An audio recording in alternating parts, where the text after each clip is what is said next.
unusual place to go to school. I've been told this. When people learn about my alternative education, they inevitably ask me, so what was so different about it? At first, I was baffled by this question, having very little to compare it to. I'm a lifer.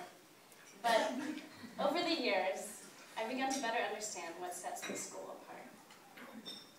What I started to say when asked the inevitable is that Oak Grove supported me in learning to be in relationship. I mean this both in terms of the fact that I knew my teachers and they knew me, but also in that I was encouraged to examine all the ways I relate to the world around me and to myself. I was allowed the opportunity here to wonder something we all want to know. How do we learn to relate to ourselves and to others as we really want to? Oak Grove presented an uncommon response to this question. Rather than imparting cliched advice, this school offered me instead a useful tool, which came in the form of silence. In my schooling at Oak Grove, I spent a lot of time in silence.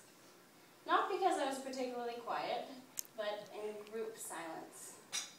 Let's see, so every week for about 5 minutes in assembly, preschool, middle school, and elementary school, and every day for about 3 minutes in morning meeting in high school.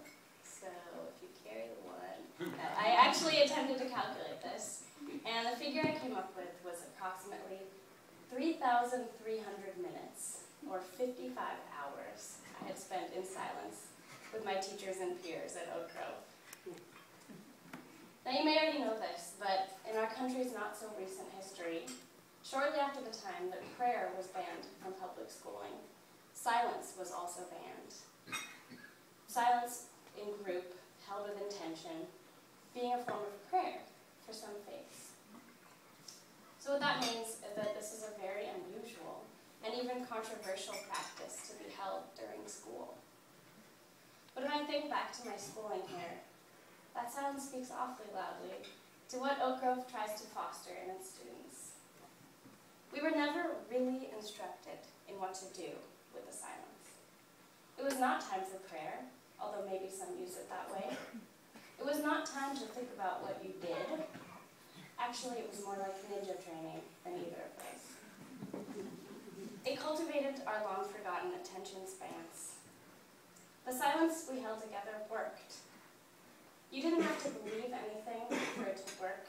It still worked, in the sense that it honed our abilities to sit with ourselves in a very practical way. The silence provided one employable answer to the question of how. How do I treat people and myself as I really want to? And how do I even know how I want to do that? Pay attention. Sit with it. And perhaps most of all, you are the one who knows what you need best. When you sit and pay attention, it gets you to authenticity. If you're really attending to yourself, attending your own party, so to speak, something magical happens where you're led to start acting as you want to act, speaking as you want to speak, and you can almost taste the relief. With practice, you begin to trust your innate wisdom and not follow an external authority.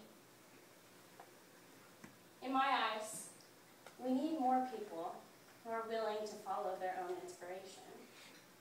We need more people who are willing to pay attention long enough to care about what's happening around them. And there are a few places where, especially children, are being given not just practical advice, but practical experience